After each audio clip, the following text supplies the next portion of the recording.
क्या तुमको भी ऐसा फील हो रहा है कि इंडिया में स्पेशली बॉलीवुड के अंदर आजकल फ्रेंचाइज की मूवी पार्ट 2, पार्ट 3, पार्ट 4, 5, 6 बहुत ज़्यादा बनने लगी है? अगर नहीं तो ये सुनो, अब तक हमने केसरी चैप्टर 2, रेड 2 देख लिया है, हाउसफुल 5 आ चुकी है, फिर चोली LLB 3, वॉर 2 का part 2, welcome to the jungle जो कि वेलकम 3 होगा, उसके बाद जो big budget noticeable movies production में है, Don 3, Baaghi 4, son of Sardaar 2, Bhediya 2, border 2, Krrish 4। In fact ये फ्रेंचाइज वाली बात मुझे तब हिट हुई जब मेरे सामने न्यूज़ आता है कि कितनी सारी मूवीज़ की राइटिंग चालू हो चुकी है। कहानी 3, क्वीन 2, मुझसे शादी करोगी 2, लुका छुपी का पार्ट 2, गरम मसाला पार्ट 2, ब्रह्मास्त्र पार्ट 2 और 3 और गिनी वेट्स सनी। क्या फिर भी अगर तुम इस ट्रेंड, इस फीलिंग से अनजान हो कि क्या हो रहा है एक्चुअल में, तो थोड़ा टाइम दे दो। वो दिन कोई दूर नहीं जब तुमको हर महीने कोई सीक्वल, कोई पार्ट 2, पार्ट 5, पार्ट 7, पता नहीं क्या क्या देखने को मिले। क्यों हो रहा है ये? अगर मैं तुमसे क्वेश्चन पूछूं तो बहुत सिंपल स्ट्रेट फॉरवर्ड आंसर निकलता है, पैसा, मनी। लेकिन इसमें काफ़ी सारे एस्पेक्ट्स हैं जिसमें से एक तुम भी हो, तुम भी रिस्पॉन्सिबल हो इसके लिए। भले ही अच्छा लगे या बुरा लगे, एक्सेप्ट करना पड़ेगा, क्योंकि देखो यही सेम चीज़ हॉलीवुड सालों से करते आ रहा है। सीक्वल्स तो उसने तब के बना रखे हैं जब तक तुम और हम पैदा भी नहीं हुए थे, लेकिन 2000 और ईयर 2000 के बाद से ये ट्रेंड इतना ज़्यादा पकड़ लिया गया कि वहाँ के लोगों ने एक्सेप्ट ही कर लिया। अब जब भी कोई पिक्चर बनेगी या तो वो ऑलरेडी किसी स्टैब्लिश्ड मूवी फ्रेंचाइज का पार्ट होगी या फिर किसी दूसरे IP पे based. Book, video games, novels, फलाना टिमका, Harry Potter, Lord of the Rings, Star Wars, X-Men, Spider-Man, Marvel, Fast and Furious, इनकी शुरुआत तब हुई थी जब हम में से मेजोरिटी लोग दूध ही पी रहे थे। और इसलिए मैं जेन्युइनली सरप्राइज्ड हूँ कि ये वाला ट्रेंड अपने यहाँ पे जल्दी क्यों नहीं आया। हिंदी सिनेमा के अंदर भी फ्रेंचाइज बनी है, क्रिश, धूम, मुन्ना भाई, हाउसफुल, गोलमाल, लेकिन कभी ऐसा फील नहीं हुआ कि पूरी की पूरी इंडस्ट्री मिलकर सिर्फ और सिर्फ फ्रेंचाइजी सिनेमा ही बना रही है। तो एकदम सडनली ऐसा क्या हो जाता है? एक आंसर तुम दे सकते हो, लॉकडाउन, कोविड आया, सब अपने घर में बंद है, ऑनलाइन मूवीज देख रहे हैं। वर्ल्ड सिनेमा से इम्पैक्ट हुए 1-2 सालों में ही आम जनता का टेस्ट इतना ज़्यादा इवॉल्व हो गया कि उसका इम्पैक्ट बॉलीवुड की मूवीज़ पे देखा हमने। ऐसे एक्टर्स जिनका नाम नहीं लूँगा, एकदम रिलायबल माना जाता था कि अगर वो पिक्चर में है तो कम से कम 60-70 करोड़ तो कर ही लेगी। उनकी कुछ कुछ मूवीज़ के लाइफ टाइम कलेक्शन 10, 20, 25 करोड़। बस बहुत ज़्यादा अनसर्टेनिटी हो गई थी पूरी इंडस्ट्री में, किसी को पता ही नहीं चल रहा कि हो क्या रहा है। हार्डकोर कंटेंट के ऊपर फोकस करने वाली तो वैसे तो थिएटर में लगती थी, कोई देखने नहीं जाता था, लेकिन फिर बाद में लोग उसको टीवी, लैपटॉप पे देख के बोल देंगे क्या ज़बरदस्त माल है। Example, gangs of Wasseypur. ऐसी मूवीज़ डायरेक्टली शिफ्ट होने लगी OTT पे, और जो मिड रेंज वाली मूवीज़ आती थी उनका मार्केट एकदम से खत्म हो गया था, समझ लो। लेकिन 2019 से पहले कोई एक मिड रेंज, मिड बजट वाली मूवी आ रही है तो ये ऐसा एक्सपेक्टेड था कि 10 करोड़ की ओपनिंग ले लेगी, 60, 70, 80 तक जा सकती है। अगर पिक्चर क्लिक कर गई तो 100 करोड़ भी हो जाएगा, जिससे आयुष्मान खुराना, राजकुमार राव की सोशल कॉमेडी वाली मूवीज़ बहुत ज़्यादा चली। और बड़ी बजट मूवीज़, सलमान खान, आमिर खान, शाहरुख, तो 200-300 करोड़ तक जाएंगी। ये पूरा सिस्टम लॉकडाउन के 2 साल तक ऑलमोस्ट खत्म हो गया था। एक आधा मूवी यहाँ वहाँ चल गई तो मोस्टली उसके यूनिक कंसेप्ट के कारण, जो कि अभी भी रेलेवेंट है। इवन नाउ अगर किसी पिक्चर को चलना है तो उसका कंसेप्ट काफ़ी यूनिक और स्टिकी होना चाहिए। लेकिन जिस क्वेश्चन का आंसर हम लोग ढूंढने की कोशिश कर रहे हैं उसके लिए वापस चलते हैं 2021-2022 में।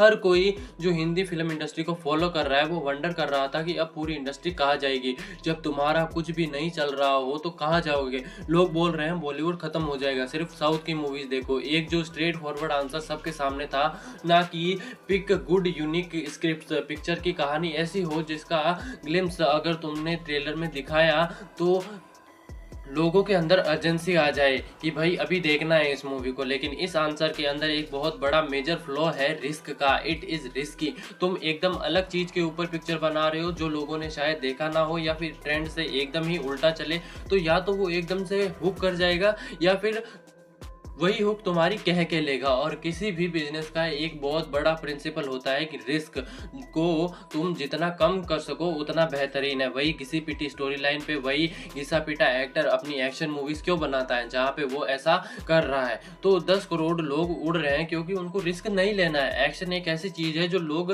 दिमाग बंद करके देखें। तुमको रिस्क लेने वाली मूवीज थोड़ी बहुत ज्यादा वहाँ यहाँ देखने को मिल जाएगी, लेकिन एज अ होल बात करे एक मेजर ट्रेंड की, तो उसका आंसर सा ढूंढ निकाला है। इसी मूवी को बनाने में 100 करोड़ तुमने लगा दिए, उसको मार्केट करने में 50 करोड़ दे दिए, टोटल बजट हो गया 150 करोड़ का। अब अगर तुमको सिर्फ थिएटर से प्रॉफिट कमाना है तो उस मूवी को 300 करोड़ से ज्यादा का कलेक्शन करना पड़ेगा, क्योंकि टिकट का जितना भी तुम पे करते हो उसका एक पोर्शन गवर्नमेंट रख लेती है टैक्स के नाम, और फिर जितना बच जाता है उसका आधा थिएटर वाले रख लेते हैं। बेटा तुम ही बताओ, किसी एक 100 करोड़ की पिक्चर के लिए 300 करोड़ कमाना कितना लाइकली है? कितनी बार देखते हो तुम फ्रेंचाइजी सिनेमा तुमको ऐसा धीरे से प्रोवाइड करता है, तुमने पहला पार्ट बना लिया, एक बार वो चीज़ लोगों को पसंद आ गई तो तुम्हारी अगली मूवी की मार्केटिंग ऑलरेडी चालू हो चुकी है, समझ रहे हो? एग्जाम्पल ले लेते हैं, आज के दिन अगर अनाउंस कर दे कि गैंग्स ऑफ वासेपुर 3 आ रही है, अगर अंदर से थोड़ी एक्साइटमेंट आ जाएगी तुम्हारी, उसके पार्ट 3 के सिर्फ मार्केटिंग पे 100 करोड़ खर्चा करने की जरूरत नहीं होगी, क्योंकि 100 करोड़ से ज़्यादा मार्केटिंग वैल्यू उसके पहले दोनों पार्ट्स ने ऑलरेडी डिलीवर कर दिए। तुम्हारे और हमारे माइंड में एक इमेज बना है, क्योंकि वो गजब की पिक्चर है, इतने सालों से लोगों के सामने चल रही है, कल्ट क्लासिक है ये दोनों मूवी। तुमको सिर्फ 2 चीज़ों का ध्यान रखना है। पहला, जस्ट मेक श्योर कि सबको पता चल जाए हम लोग थर्ड पार्ट बना रहे हैं, जो काम इसका ट्रेलर और वर्ड ऑफ माउथ तो कर ही देगा। तुम जाके 10 लोगों को बताओगे कि गैंग्स ऑफ वासेपुर 3 आ रही है। और दूसरा रीजन कि तुम जस्टिफाई करो थर्ड पार्ट बनने के पीछे, लोगों को ये मत फील होने दो कि यार उसकी जरूरत नहीं है, या फिर तुम सिर्फ कमाने के लिए बना रहे हो, जो कि तुम एक्चुअली कमा रहे हो, लेकिन उनको फील मत होने दो। ऊपर से मैंने जो तुमको 100 करोड़ प्लस 50 करोड़ मार्केटिंग का एग्जाम्पल दिया, उसको प्रॉफिट करने के लिए थिएटर से कितना चाहिए? 300 करोड़। लेकिन मॉडर्न डे मूवीज को प्रॉफिट टर्न करने के लिए 300 करोड़ एक्चुअली कमाने की जरूरत ही नहीं है। ओटीटी, म्यूजिक और टेलीविजन वाले राइट्स बेचकर वो अच्छा खासा पैसा पहले ही रिकवर कर सकते हैं, जो कि काफी सारी मूवीज अपने रिलीज होने से पहले ही कर लेती है। तो अब मैं तुमको एकदम सिंपल सा क्वेश्चन पूछूंगा, अगर कोई एक मूवी आ रही है जो कि ऑलरेडी एस्टेब्लिश्ड है, फ्रेंचाइजी का पार्ट है, जैसे कि गैंग्स ऑफ वासेपुर 3, तो उसके रिलीज होने से पहले तुम इमेजिन कर लो कि वो ओटीटी, म्यूजिक और टीवी से कितने करोड़ कमा लेगी, समझ रहे हो? तो फ्रेंचाइजी सिनेमा का एक और बेनिफिट, क्योंकि ऑलरेडी नाम बन चुका है मार्केट में, तो सिर्फ पिक्चर को अनाउंस करने से 50-100 करोड़ तो कहीं नहीं गए। और ऐसा क्यों होता है? फिर से वही बात, ब्रांड वाली बात, कि रिकॉल वैल्यू हो जाती है, एक इमोशनल कनेक्शन होता है, नॉस्टैल्जिया का फैक्टर। और इस नॉस्टैल्जिया पे तो जो चूना लगाया जाता है, एक बहुत ही क्यूरियस केस मेरे सामने आया। सनी देओल एक जमाने में टॉप के एक्टर, खूब पैसा कमाते थे, सब लोग उनके फैन थे, लेकिन सोचो कि 2023 से पहले कितने लोग उनके बारे में बात कर रहे थे। और फिर गदर 2 रिलीज होती है, 500 करोड़ नेक्स्ट कलेक्शन चर्चा में आ गए, सब लोग अटेंशन देने लगे उसी एक्टर की। जब अगली मूवीज आई जाट, जो कि पर्सनल ओपिनियन दूंगा, बेटर देन गदर 2, मतलब अगर मेरे सर पे गन रख के तुम बोलो कि दोनों में से एक पिक्चर तेरे को दूसरी बार देखनी है, तो मैं जाट देखूंगा। मास मसाला फुल एक्शन मूवी होने के बाद भी उस मूवी ने कुछ 80-90 करोड़ ही कमाए।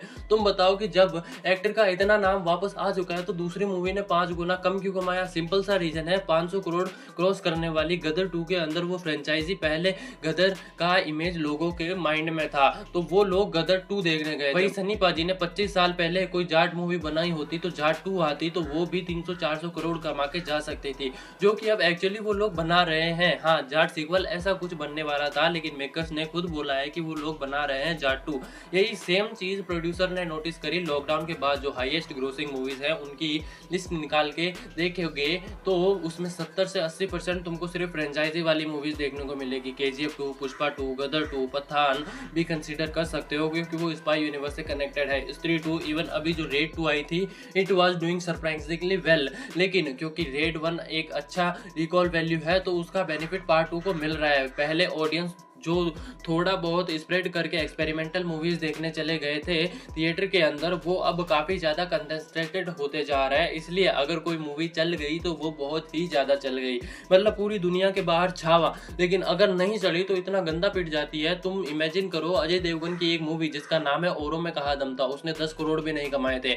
एक छोटा सा डाउट शायद तुम्हारे माइंड में आ सकता है कि भाई ये तो फ्रेंचाइज किया जा रहा है, वो सिनेमैटिक यूनिवर्स से डिफरेंट कैसे है? चलो, अब तुमको इतना ज्ञान पेल दे रहा हूं तो थोड़ा ये भी दे ही दूं ताकि अपने दोस्तों के सामने कुछ बोलो तो कूल लगो। देखो, एक फ्रेंचाइजी ले लो, स्त्री 1, स्त्री 2, आगे चल के स्त्री 3 भी आएगी और 4 भी आएगी, आई डोंट नो कितने बनाएंगे। अगर सिर्फ स्त्री नाम से पिक्चर वो बनाते रहे, वही सारे कैरेक्टर्स थोड़े बहुत यहाँ पे चेंज करके, तो एक फ्रेंचाइजी बन गई। लेकिन वहीं पर एक दूसरी फ्रेंचाइज है भेड़िया नाम से, उसका भी पार्ट 1 बना है, पार्ट 2 बनेगा, पार्ट 3 आएगा। उसके कैरेक्टर्स अगर एक दूसरे से क्रॉस कर रहे हैं, सेम दुनिया, सेम देश में, सेम शहर में, और आगे चल के उनकी स्टोरी कंबाइन हो भी गई, नहीं भी हुई, फिर भी वो कहलाएगा एक सिनेमैटिक यूनिवर्स।